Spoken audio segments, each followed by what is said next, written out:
This is the Night Shift Podcast, powered by Black and Gold Banneret, your home for news and analysis from all UCF night sports.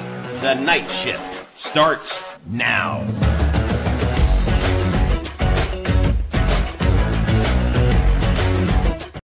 And welcome in. Of course, I am Kyle Nash, the Student of the Game, here with the Sultan of Stickball himself, my good friend, Eric Lopez. Welcome into this edition of Night Shift. And for those of you that haven't heard yet out there in Night Nation, Big 12 Media Day is taking place this week. And Eric, the hullabaloo was all over the place.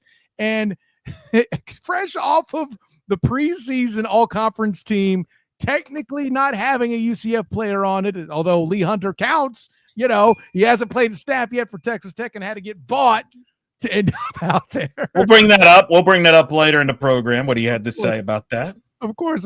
But listen, obviously was the big news out there was Scott Frost talking to the media once again as a coach out there at Big 12 Media Days. And I know I have my thoughts and opinions being, you know, one who covers a lot of football here on the Black and Gold Banneret.com and the Night Shift. But Eric, what was your impression of what Frost had to say? You know, it was interesting. Obviously, Big 12 Media Days going on 2 days. UCF was in day one on Tuesday. Usually it's a coach and a bunch of players. And you knew that the media, the national media, let's be honest, Kyle, with all due respect, very lazy people, very not creative human beings, with all due respect. You know what's coming. And what's coming was all the questions about Nebraska and everything like that. And it's to me, it's annoying because there's so many interesting stories out there. Because I love media days. I love media days in all sports. Because to me, I look at media days as to me now, football season's here. Like, you know, you and I have, you know, we've argued on group text about, you know, you would send out some football stuff, and I'm like, I don't want to hear football. You know, I'm one of those that needs to get away for a while, right? This week, I ain't even mad at that. But go ahead. Or to your credit, you're 365, 24/7 football. This week is the week where the light bulbs go on, and it's like, all right, we're in football mode now. That's right. Yes. And so it's interesting. And what's interesting is this is a UCF team that a lot of people don't know anything about, really. Yeah. I mean, there's nearly 70 new faces on this team. It's unbelievable. Big turnover. And so media days to me is a great opportunity to learn about this team. But yeah, and I get it. Scott Frost has got a new staff and his comeback. But the problem with the national media days that it's become kind of a really a waste of time, in my opinion. I personally like the localized media days better because the localized, I'd like to think in a few weeks, whenever we have the local media day, nobody's going to waste our time with, hey, what did you learn from Nebraska? Who cares? Well, we've already asked those questions here too. Right, and that we already know how he feels about it. When he references it by that place and won't reference it by odds are that means it probably didn't, you know, it's not a big fan of talking about it. And It didn't go well. We saw the results. It didn't go well. I don't think that you need a brain surgeon to go with that. And so, you know, but yet, here we are. Scott Frost is the headline of day one of the Big 12 because of a quote that he may have said on the record or off the record. We don't even, that's for dispute. And it's something that I go into detail in if you go to blackandgoldbanneret.com. There he is. I write a column of things that we learned from Big 12 Media Days from a UCF standpoint. And the big headliner that came out was Scott Frost, I guess Chris Vanini, who's been on this show before. And I know Chris, I like Chris, does good work at The Athletic. Mm-hmm. I guess asked him what he learned from Nebraska, and Scott's quote was, "What did he learn? From that experience? He's like to not to take the wrong job, right?"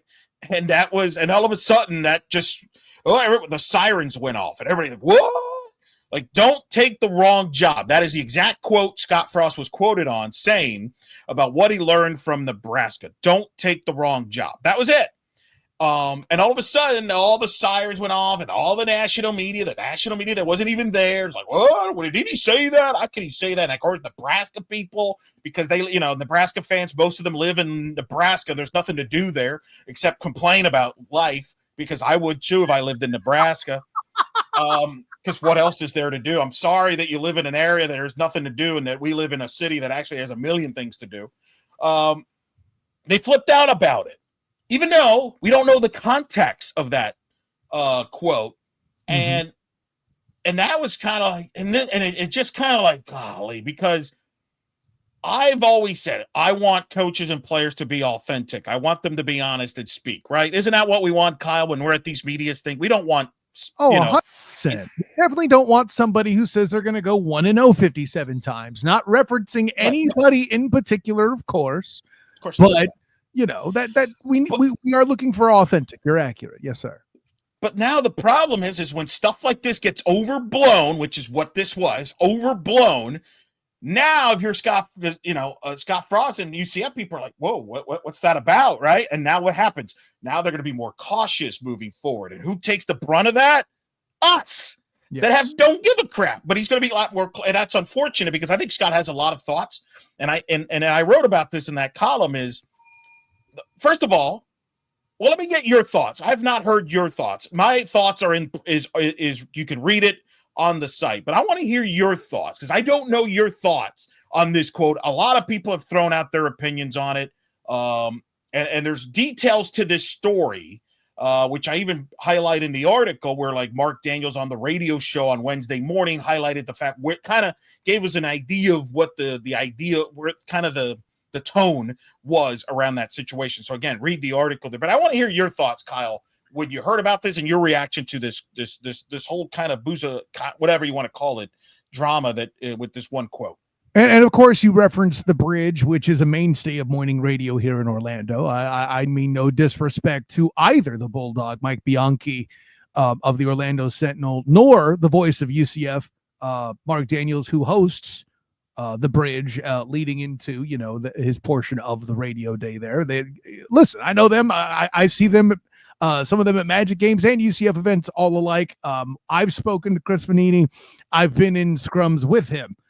Here's the thing, and I say all that to point out Mark Daniels and even the Bulldog himself isn't there for some of these practices and stuff. It's Matt Murchell of the Orlando Sentinel. Shouts to him. Whoever heard Scott Frost say all of this already? It's not the point you made earlier, and you heard me just kind of drop in like a dime there saying, well, he said it already. He even mentioned things that are tied to it at the introductory press conference going back to, what was it, Eric? You were there. I couldn't make it because I'm in a damn van. December. It was back in December. I'm in a van on a road trip or something. I couldn't make it. Correct. The Sultan of Stickball there at a football thing like that where I'm not. I'm still embarrassed about it. But the punchline is this. Even then, what was the quote there? It's something along the lines, I'm going to paraphrase it because I don't remember it perfectly right.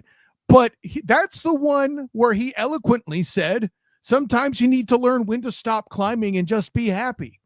Yes. How is that different than don't take the wrong job? It was all in the framing of the story. And listen, I'm not trying to say that Chris Vanini is trying to character assassinate Scott Frost.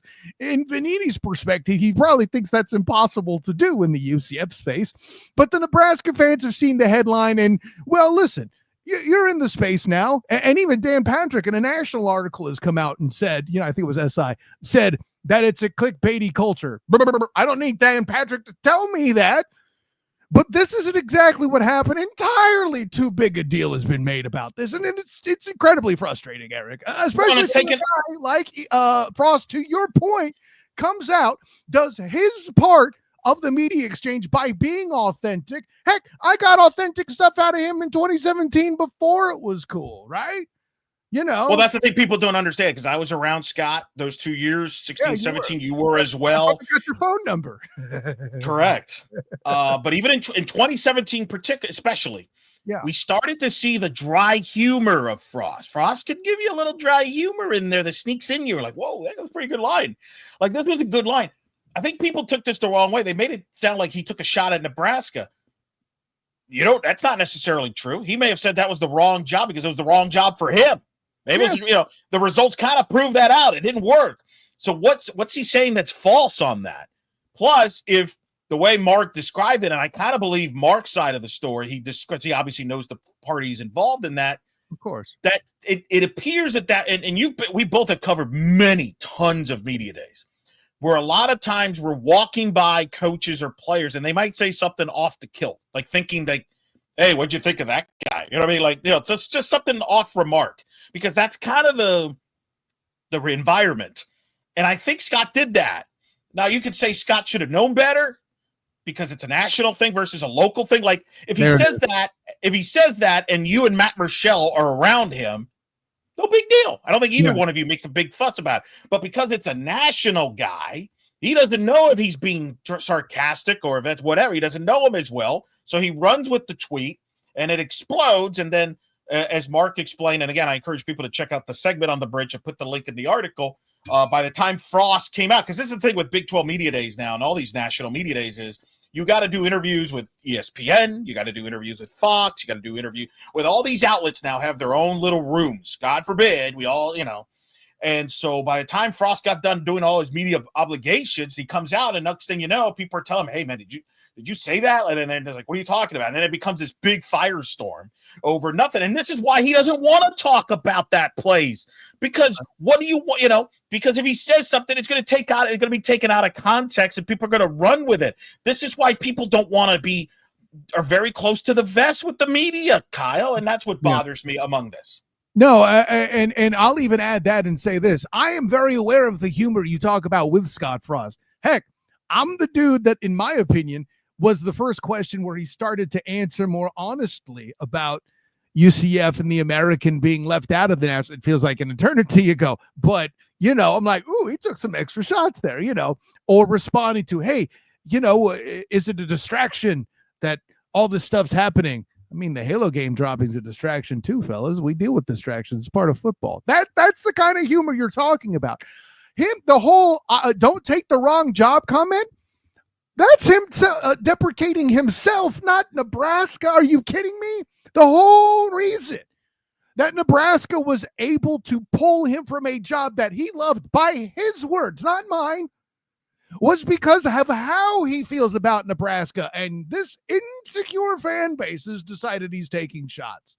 Listen, the only shots that need to be taken apparently are the ones getting you drunk enough to think he's got a problem with your school. Apparently. Well, right. Like I even saw where like some of the media, we're snickering at what Frost here. Here's a quote from Vanini, quote, I said I wouldn't leave UCF unless it was some place you could win a national championship.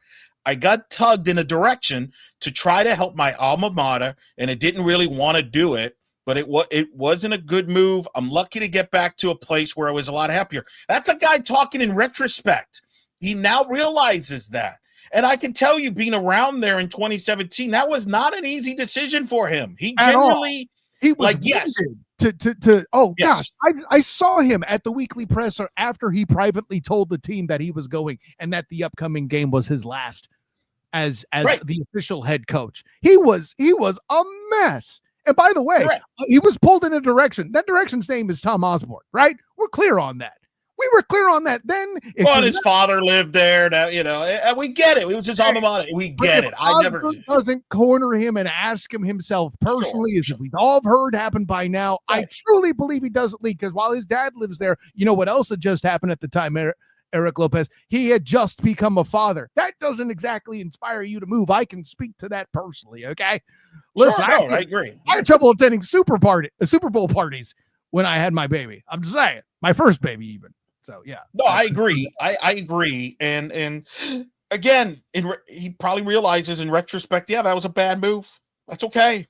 Like, I don't understand, and that's part of the story. So, yeah, I don't think anyone would argue that. Heck, on this podcast, at some point I had mentioned, granted, I didn't do it at the time because I was not with the Banneret yet, but I've been on the show talking about his offense wasn't going to fit in what would have been then the Big Ten, right? So I'm just saying. But for all of that kerfluffle, scuttlebutt, and silliness that took place, there was also some other stuff that Frost talked about, and I want to hear kind of your take on this too. Yeah, he mentioned the Big 12 as a conference, a league, a place that if you of course. He means UCF football team, do the right things and do everything right, you can win a conference championship. granted, this is a man managing expectations in the form of Scott Frost, whose very first press conference, he's like, let's not expect undefeated, but right. Sure. You know, and you mentioned the lack of well-known faces, so to speak. I mean, you know, you got your Rule Belts and your Miles Montgomerys and all this, but is this league in the Big 12 wide open in your mind? I think that you can make the argument that it is. The Big 12 clearly believes that they decided not to do a media poll because they didn't want it to be perceived one way or the other that one team was better over the other. If you look at odds makers, the worst team in the Big 12 is projected to win 5.5 games versus the team that is supposedly maybe the best team, like in Arizona State, projected to win around 8.5, 9.5. That's a pretty small margin. You look at last year, Arizona State, that's been used a lot as an example this week about they were picked last year and they won the Big 12 title and got to the playoffs. So, yeah, I think people feel that this league is wide open, and I think Scott Frost feels that way as well, that anything could happen if you built this team cohesiveness. He has been quoted of saying he likes the talent on this team. Now, when a media outlet asked him, do you have a lot of talent? He kind of like, we don't have a full amount of talent. We have talent, which basically was code word for, hey, we may not have the depth yet. All right. But we have depth talent that can play players. I think that's the question. I mean, the Big 12 tends to beat each other up in the league. You have questions about certain teams that brought quarterbacks. And we'll get into this more when we talk Big 12 extensively about the teams that is the target this year is the team that's being talked about, not necessarily for the roster, but how they got the roster. And then the team that was the talk of the town last year is kind of quietly under the radar. But I want to talk about that a little bit later. I want to keep this from a UCF standpoint. But you mentioned it. UCF has no players in the all-conference team. None. Zero. Zilch.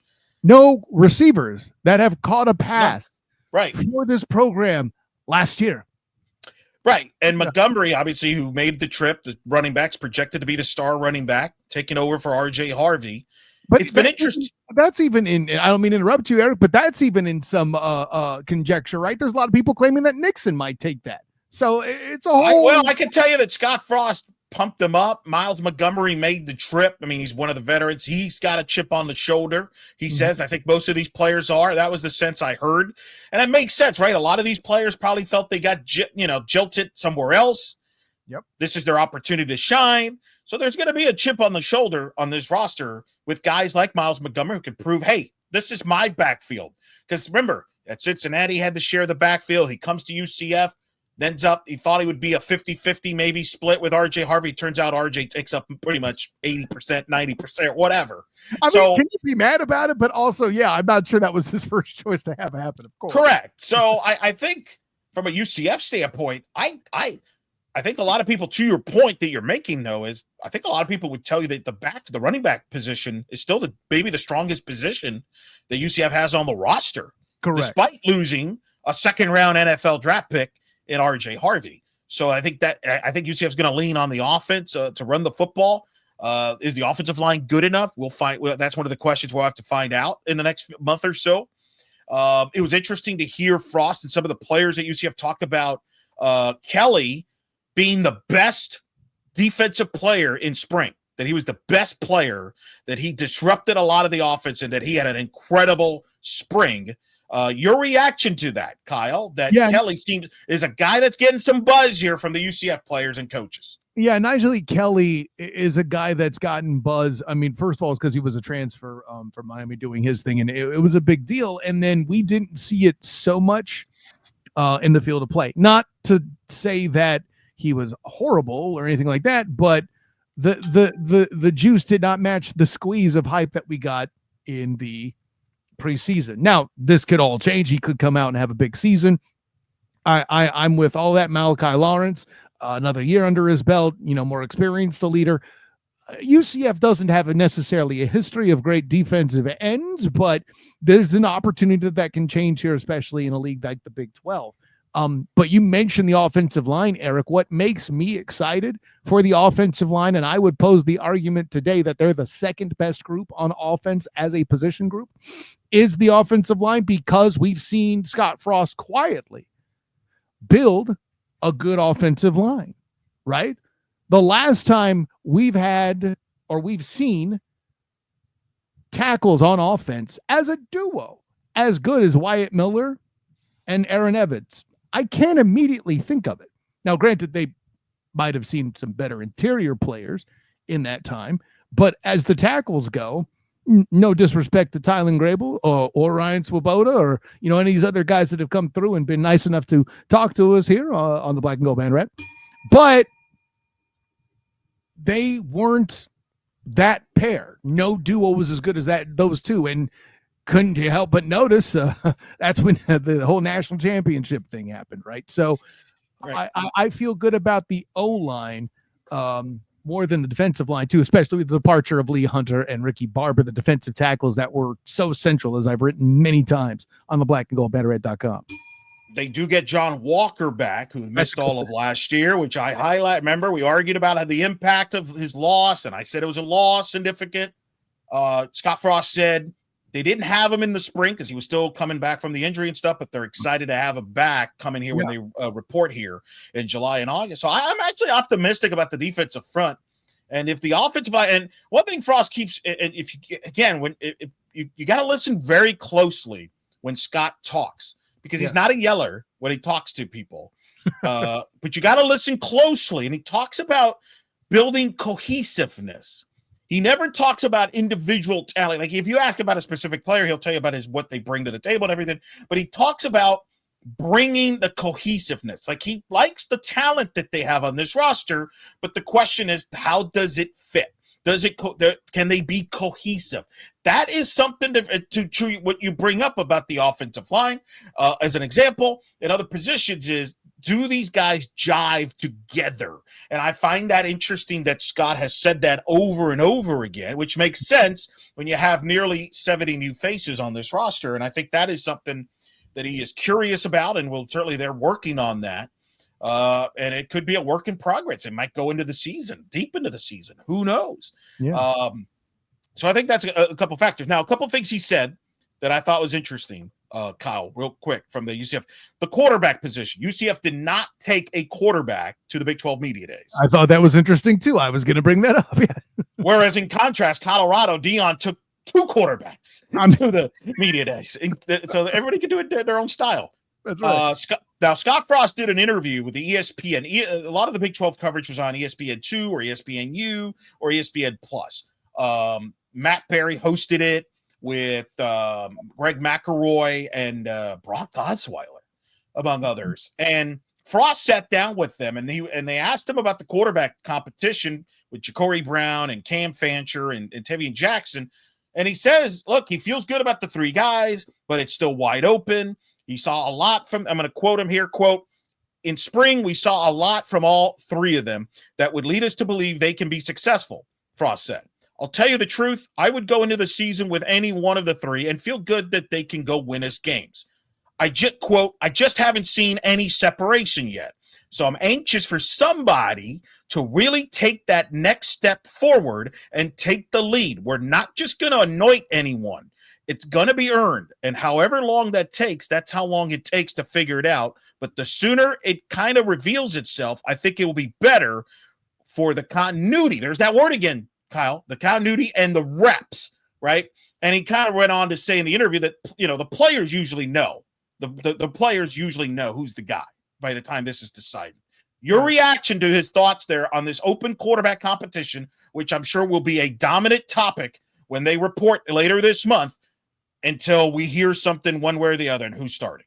I mean, that sounds like the guy that, decides to stick with and start the player that was booed off the field in the Cure Bowl. By the way, in case you've forgotten who I'm referencing, that, of course, is one Mackenzie Milton after 2016 heading into 2017, right? So, and all of the above being said, I'm looking for someone to separate. Again, another continuing message from spring practices. We don't have spring games anymore, but spring practices. And to be frank and honest, what portions of that we, the media, were allowed to see holds true. There's nobody that really stands out. Now, granted, some transfers have taken place. Obviously, Dylan Risk no longer with the club. Things like that have transpired. I think personally, there's a lot of, I'm going to lack of a better word, smoke in that all the guys are good. Obviously, I know that, Coach Frost can't come out and say, "Oh man, this guy's terrible." I question whether Jakari Brown is the answer. He needs to throw the ball better than we've seen. Granted, there has been months of practice. Well, I shouldn't say months of practice, but months since practice. So maybe he's been working on something. Maybe he can make that push leading into late August to get the start past Jackson. I don't know that that's going to happen, but for those of us that have seen some practices and all that, Jackson is the clear favorite right now. But if he fails to separate, if he starts to struggle, that can change. And I think that's what Scott Frost is telling us right now, is that Jackson's the top guy, but don't put it in pencil, is what he's saying. Yeah, no, well said there. A couple more things before we take a break. To me, this was something I wish the media, and I'm going to try to maybe get him to expand. It's going to be tough because the odds, he's probably going to just do media scrum with the local media when we get together in a few weeks. But the thing that jumped out to me, Kyle, and you can appreciate this because you cover the National Football League very well.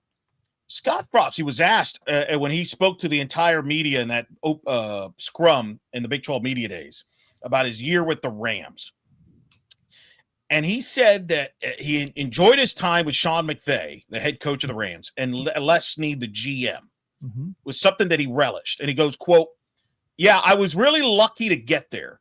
I'm grateful to Sean and Les and the rest of the guys out there giving me a chance to be out there for a year. It really kind of reignited my passion for what I love to do." That stood out to me. That line right there stood out to me. Being around the game and coaching, and it goes on to say, "I didn't really have any intentions of leaving pro football. UCF opened, and that was an easy decision for me because it was a place that I had so much fun before. I want to bring that again. Let me read that again. That I think has gone under the radar in all this.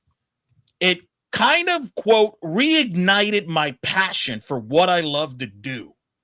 To me, that is an incredible quote that somehow has been buried in all this. Like, we're focusing on the place from years ago.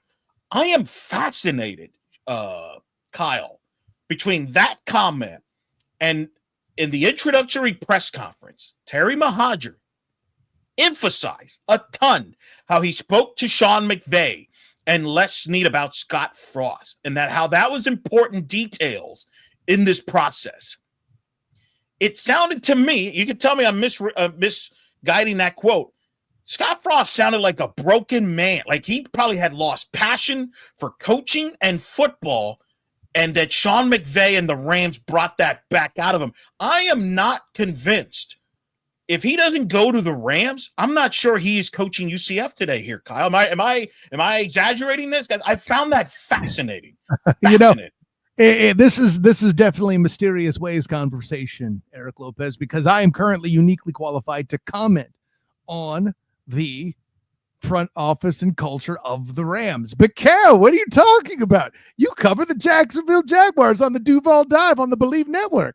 And you're absolutely right, Eric Lopez. But what you may not know is I just had Aaron Cocorelli and Tyler Dragon of the Believe in Rams podcast as guests. Well, why would you do that on a Jacksonville Jaguars podcast? Because two other guys who used to work for Les Snead and Sean McVay in the form of current head coach Liam Cohen and Jimmy Stones, James Gladstone of the Jacksonville Jaguars, the new general manager, both worked in that environment.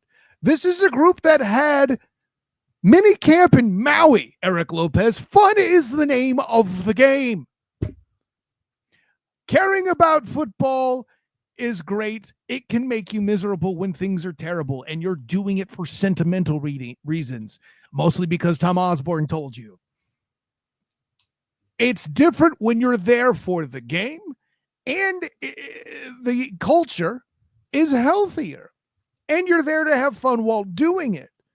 This is the same thing that's reigniting the Jacksonville Jaguars. Of course it had an effect on Scott Frost. 100%, Eric. It's almost as if I feel like you set this up on purpose, that I would explain how much the Rams culture had an impact and could be something that could reignite Scott Frost. Now, I won't go so bold as to say it wouldn't happen, that he took the UCF job because he's been very vocal about how much he enjoyed his time here, and not just because of the undefeated season, I dare say. But it would have been a factor. It would not have been the slam dunk that it became. That's my point. Is he interested if the job opens, even if he's not with the Rams? Sure. But does he win him over with his interview with the UCF brass? Which, by the way, in the ESPN interview, he confirmed what we had heard, that he met with them in Dallas over a weekend. That he flew from LA and met them in Dallas. Said much during spring, sure. All that. But my point is, would he be as confident in that process during the interviews? Would Terry Mohajir have had as much confidence in hiring Scott Frost if he didn't have that Rams piece?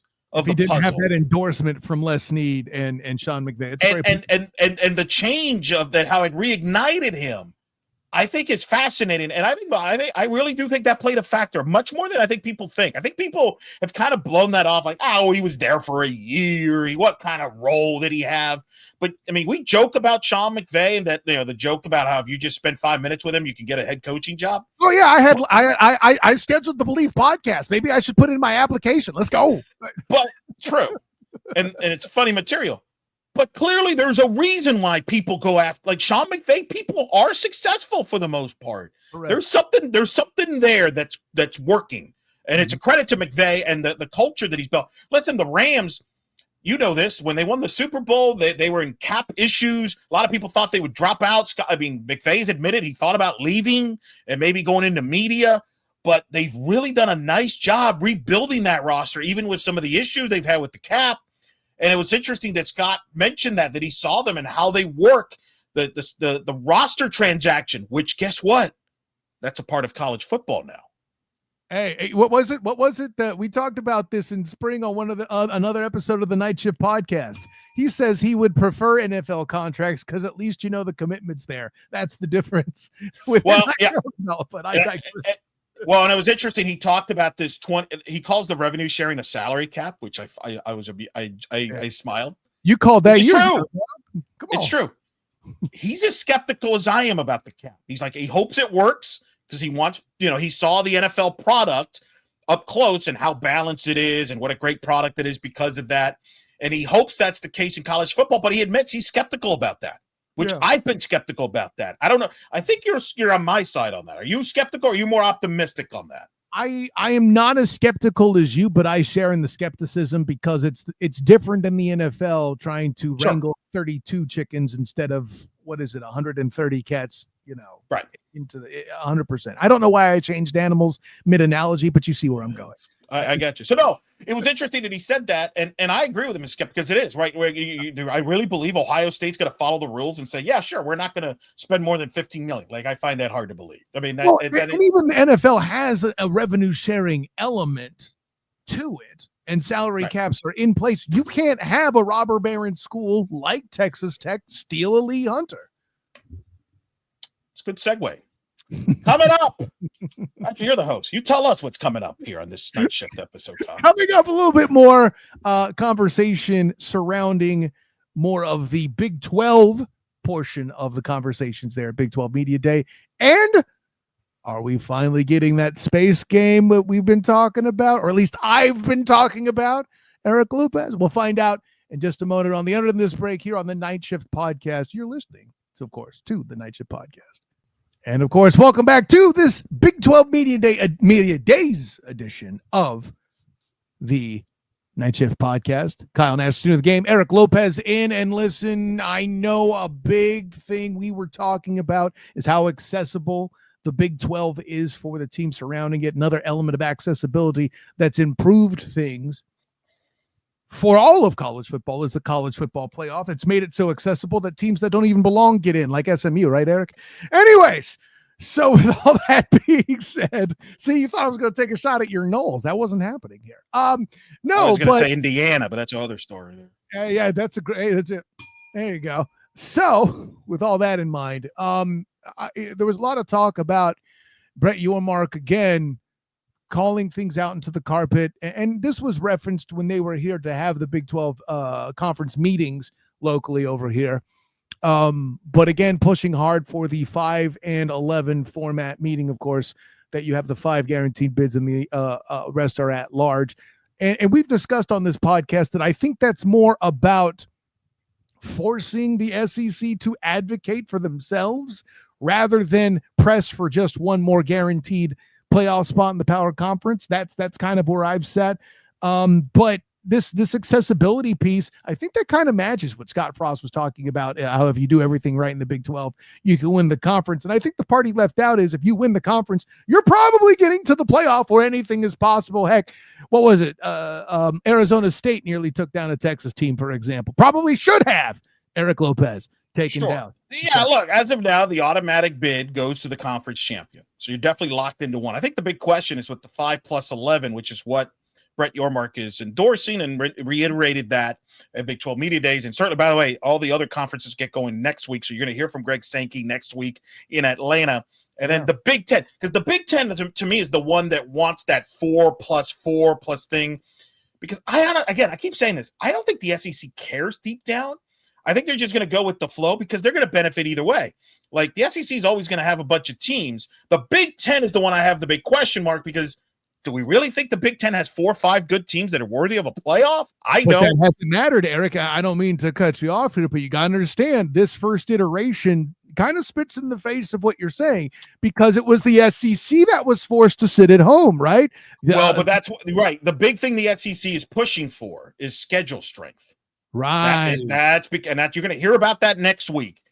And I think that's something where the Big 12's got to be careful about because they got to win some non-conference games. Like we could talk about biasness and this or that. The Big 12 didn't do themselves any favors not winning non-conference marquee games last year. Correct. It's a better conference than anyone thinks, but if you have that perception against you, it's no different than the American. You got to beat somebody outside the conference before people will start to talk about you. You're absolutely right.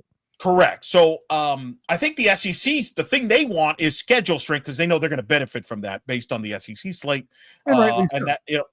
Correct. So I think that's where the SEC is coming from. But I don't think the SEC cares about 5+11 versus the 4-4 whatever model. I think they want the scheduling formula. They want reward the quote team that has the toughest schedule. Don't reward, i.e., Indiana, who played absolutely nobody.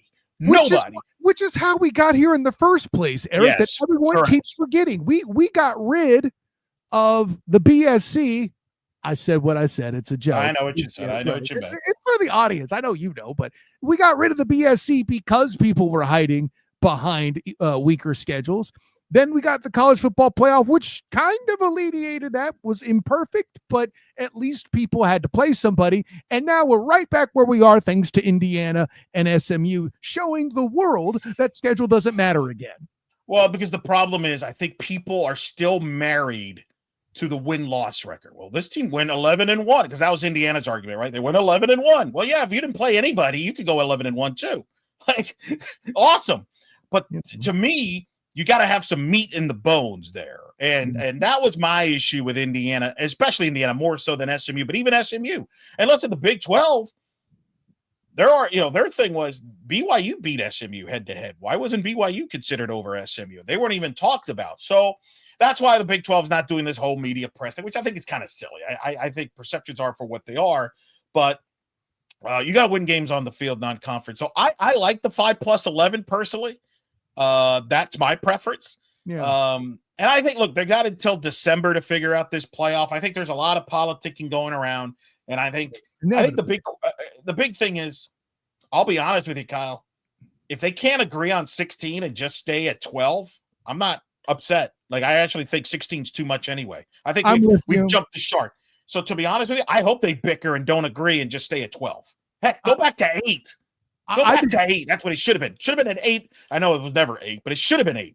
I agree with you. I said 8 as well, and that's a separate conversation. I totally get it. I did. We attended that church for some time and accepted the fact that it's been torn down. But but this particular piece, yeah, if you're going to go to 16 teams, what Brett Yormark is right about, I shouldn't say what he's right about because how much. I won't speculate. What I'll say is the point that Brett Yormark captures, well as the deciding of things on the field mattering. And unfortunately, we didn't see them matter well enough. I don't care who you are, whether you're the SEC or the Big 12. because of the aforementioned SMU getting in, because of the aforementioned Indiana getting in, and groups of that ilk sneaking in and proving how unworthy they actually were, right? With all the above being said, though, the deciding it on the field is what we were hoping for in the first place. So obviously you agree with that concept. I also think, by the way, part of the reason why Brent Yarmark is supporting this, even if whether you agree, maybe whether you think it benefits the Big 12 or some, might hurt the Big 12, because maybe you rather have the 2 guaranteed spots if you're the Big 12 versus 1 guaranteed spot and fight for the other spots, right? But I think Brent Yarmark, who has been very outspoken about the college basketball tournament expanding, and that has been quietly another hot topic that is going to play out here in the next couple of weeks. I've been told there's a lot of people that want to expand this to 76, which is going to cause a huge outcry. That is insane. From the college basketball media and fans, and rightfully so. But Yarmark is one of the big proponents of this. Why? Because it benefits the Big 12. More at-large teams available. That means the Big 12 can go from being an 8 to 9 bid league to 10 to 11 bids, and the SEC will benefit. You know what I mean? Like, this will favor the power conferences. They're not going to benefit the mid-majors. So I think Brett, in a lot of ways, is like, look, I want to go this format for football, even if it doesn't help us on football, but I'm doing it for the good of the game. But in return, can we expand the basketball, which would benefit? You know what I mean? So there's a horse trading going on here, and I think that's also part of this. That's why I don't overreact to what comments are being said now, because it's all political, and they're going to say what they want to throw out there and cause a stir. But I do think we're going to see changes, and I would not be surprised, and I expect, actually, from what I'm hearing, is a lot of people think we're going to go from 68 to 76 starting this upcoming year in college basketball, which is going to be insane. Wow. Okay. Well, it could be as soon as this year, from what I'm hearing. What that tells me is the NCAA is feeling the heat from the crown, and they're trying to watch that right out the window. Well, they're feeling it from the crowd, but they're feeling it from the power leagues too. Like the NCAA's, don't get rid of us. Don't get rid of us. All right, well, then do this. Okay. You know what I mean? Like, that's kind of what's going on there. Again, the little guy is the one that's going to get splat. It's going to get splat as this goes on, because remember, if you're not a power we've talked so much about the salary cap with the 20 million, 20.5, the mid-majors aren't even sniffing that. Not even sniffing that. So that gap's going to widen even more so. Those reverberations are still going on, man. I don't even think we know. Still is. So that's the story there with what Brett Yarmark said, but he feels good, and I do agree with him on this. I think they feel more comfortable in this Big 12 now than it was, say, a couple of years ago, where there was a lot of uncertainty and things like that. Let's talk about the Big 12 here a couple minutes here. Interesting, last year. Yes. Who was the team that everybody talked about? It was Dion in Colorado, right? Of course. Travis Hunter and Shador. It was the hoopla. This year, in my opinion, that team is Texas Tech. Texas Tech, because of all the money they've spent on their roster, including Lee Hunter, the oil company, the fact the donor, he was at media day. Of course you were. He was there. You bought these toys. Of course you're going to show them off. Are you kidding me? He was not. Right. And he talked about why he's doing it and helping college athletics, because he does make some points that, listen, all these sports are endangered with this revenue sharing and all the money and all that stuff. So I get it. But it was interesting to see. To me, Kyle, there is no coach in the Big 12 under more pressure than Joey McGuire at Texas Tech. Because he's got the most expensive roster, and it's not good enough to just go 7-5, Kyle. That, to me, a lot of eyes on how Texas Tech will produce in football, fresh off an Elite Eight run at men's basketball. And yes, I will throw this sport out there, making it to the national championship series in softball because of the money. Because we're talking about money, it's a profitable sport. Of course, you can bring it up, Eric Lopez. It's not just bias. I don't care how much you're the salt and the stick ball. Money's still green, baby. I hear you. To me, Texas Tech's got the most pressure with Joey McGuire there. Now, one of the players you mentioned was Lee Hunter. Yes. Let's just say he had a nice jewelry around his neck. I heard about this. And let's just say it wasn't. Yeah, you heard of it. Which, hey, man, more props to him. Good guy. Media question about him and going to Texas Tech, okay? I want your reaction to this, Kyle, because this was the part that I was also looking forward to. Now, there's been rumors that Hunter took a $1.9 million deal from Texas Tech from Cody Campbell, who I mentioned was also at Big 12 Media Days. One of the media questions to Lee Hunter: why did you decide to transfer from UCF? Quote, they didn't show me my worth. Then someone came into the picture and showed me my worth. Blessed and thankful for Texas Tech. Your reaction to that, Kyle? I don't think that's worded quite the way he meant it, because and let me add a little context that not a lot of people have, but I have heard from sources high in UCF athletics that Lee Hunter had gone to UCF upon being offered the 1.9 mil and said, hey, listen, and keep in mind, this is all alleged, right? If you give me just $1 million, I'll stay. UCF told him, first of all, we can't do that because we aren't oil barons. And second, go take care of you, man. Lee Hunter's got a 5-year-old, dude. If I'm not in my 20s, you give me a $1.9 million to move to Texas right now. And I'm 40. I'm a man. I'm 45 still, technically. I'm going to say no to that. Nah. It would be, and granted, there's a little bit of bravado in that answer. If you don't have the context, if you haven't spoken to Lee Hunter, if you don't understand that he loved it here, you may be taken aback by that particular selection of diction. And by the way, in his defense, he did an interview with the UCF media outlet and said he still loves UCF. He loved his time there and everything. I agree with you. And you bring up a great point that I think some people did. Like, I didn't know about this until this week. He has a son. Mm-hmm. Like, hello, that's the most important thing. Take care of the kid. Yeah, take the million, buddy. I don't blame you.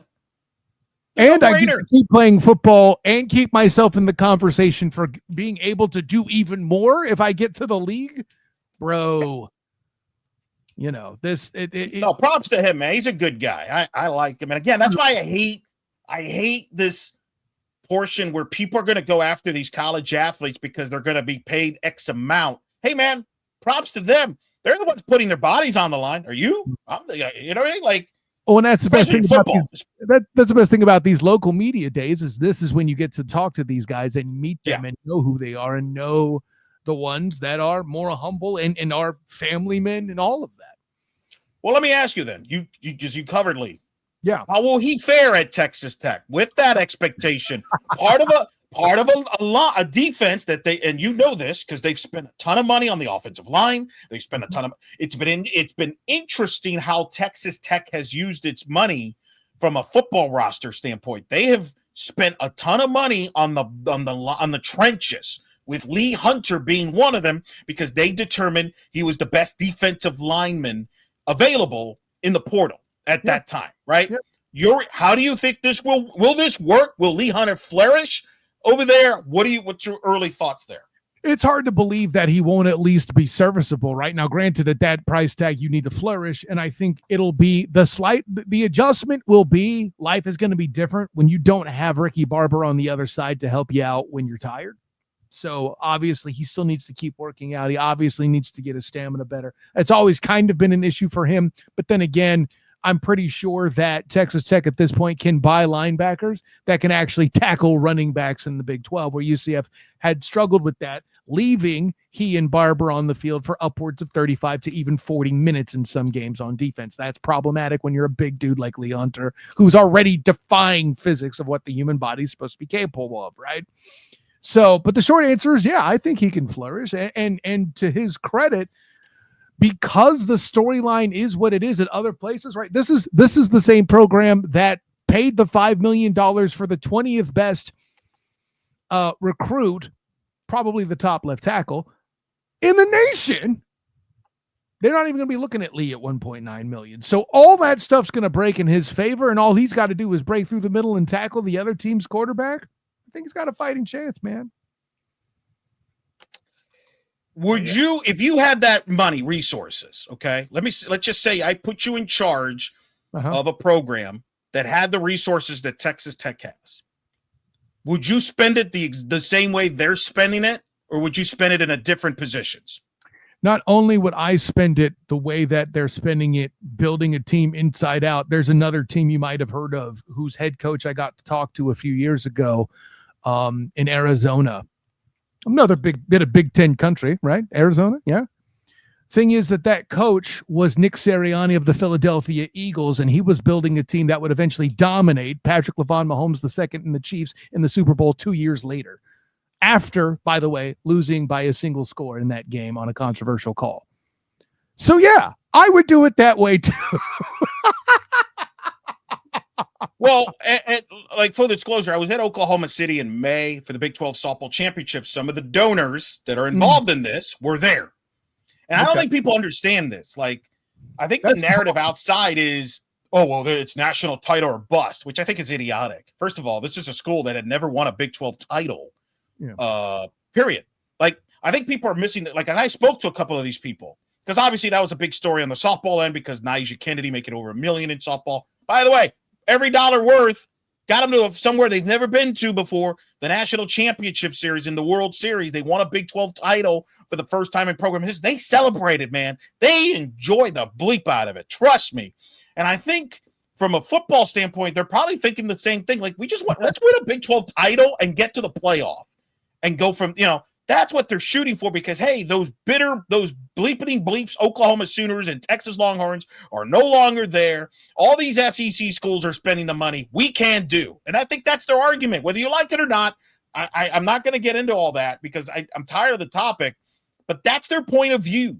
And I know in Texas, invested. They believe in investing in the athlete. Now, their argument from a football standpoint is they believe they can recruit skill position players as good with anybody in the country.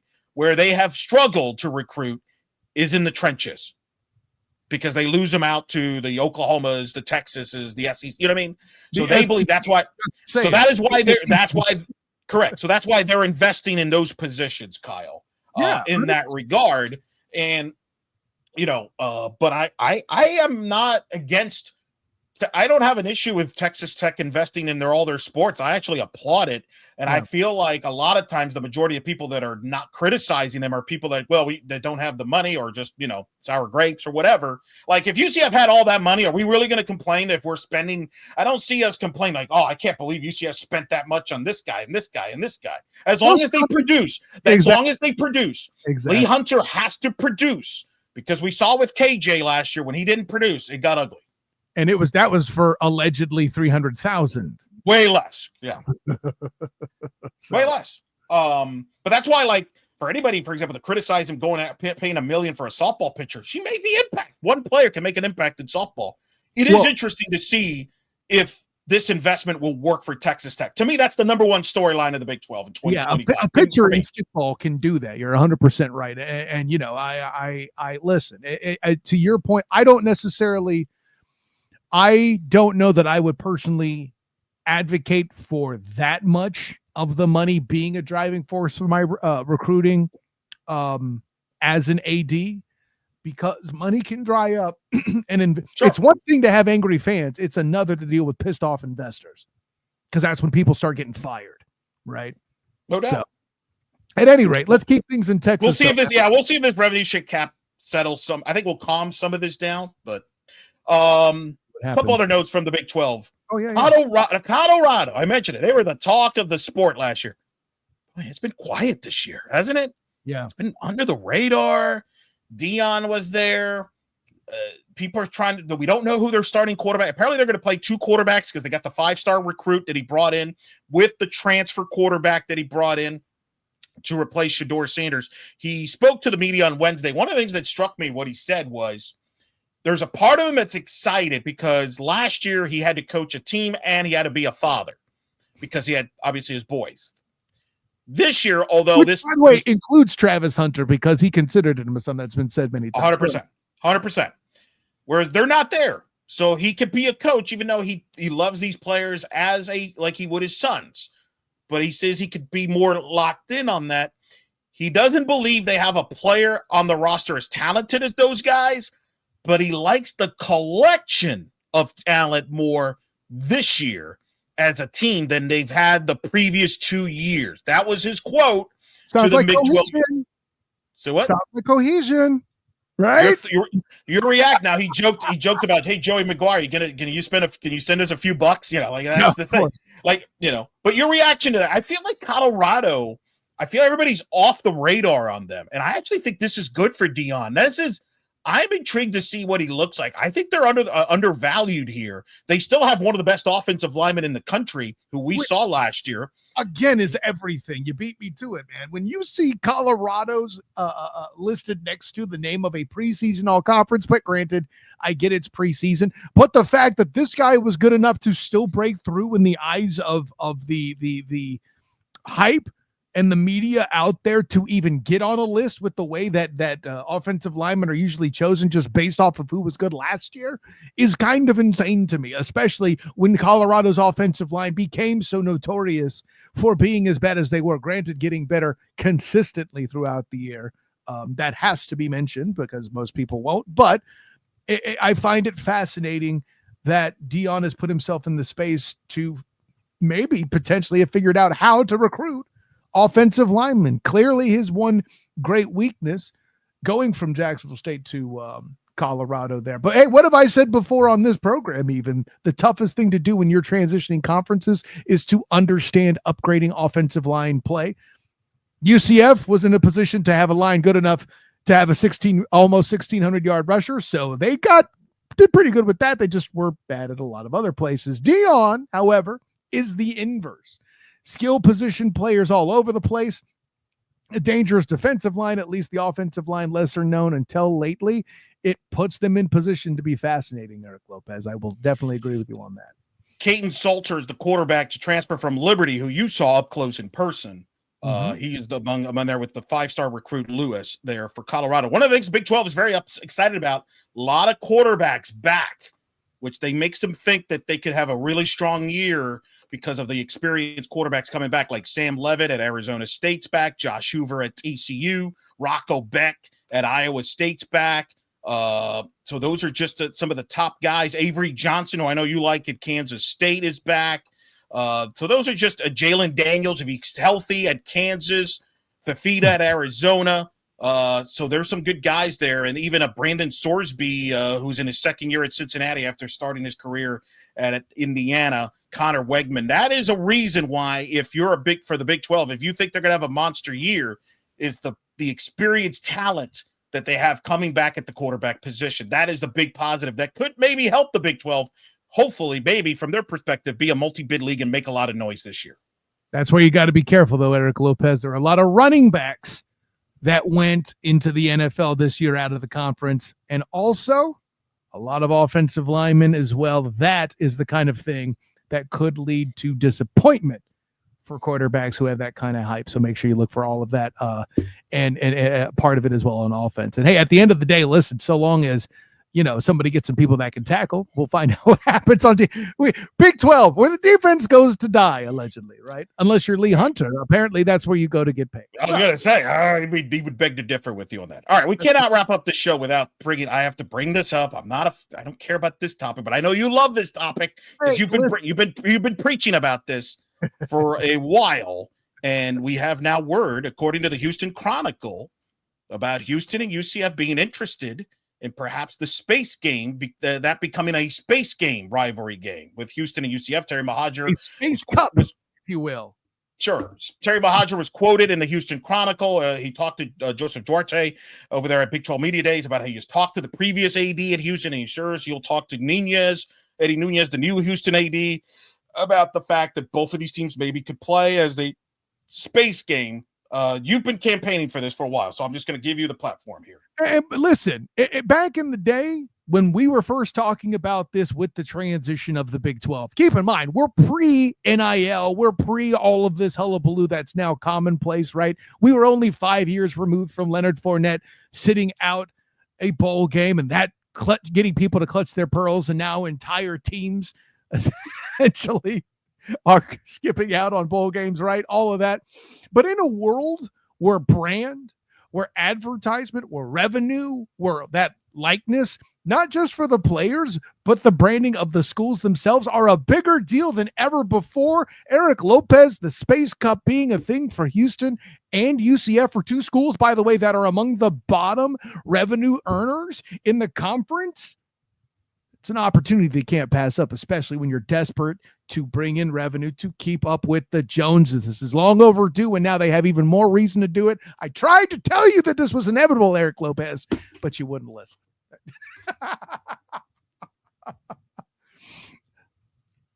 I can't hear you, buddy. Well, I think because I'm just muting myself because I'm just kind of like shaking my head on this. You're probably going to end up being right on this. It is worth noting that the Houston UCF game this year in Orlando will be on a Friday night in November 7th. And it's already the space game for UCF. They will wear their space jerseys for that game. So it's not like they're going on a limb. So we'll see what happens. I do break that down a little bit in the column article there about the 5 things we learned from the Big 12 Media Days from a UCF and Scott Frost perspective. Check that out on blackandgoldbanneret.com. Boy, did it not feel good to talk an hour of football nonstop there, Kyle? That felt good. I'm not going to lie. Hey, listen, I mean, this and after recording the Duval Dive podcast and talking Rams too, there's so much football. You got me. I'm excited. Listen, but I appreciate you acknowledging that it's time for stickball sports to go to bed. We're headed towards football, and I listen, we are aligned once again, and who knows, maybe, just maybe, you'll have better predictions this year. I know I had horrible predictions last year myself, so maybe we can clean that up a little bit heading into the 2025 season. Only one way to go, but up. Only one way to go by up. Keep it on blackandgoldbanneret.com. Make sure you vote. We got the bannies are out right now. Make sure you vote on all the categories. That's on blackandgoldbanneret.com. Follow us on the social media. Where can they follow us, Kyle, for all the social media?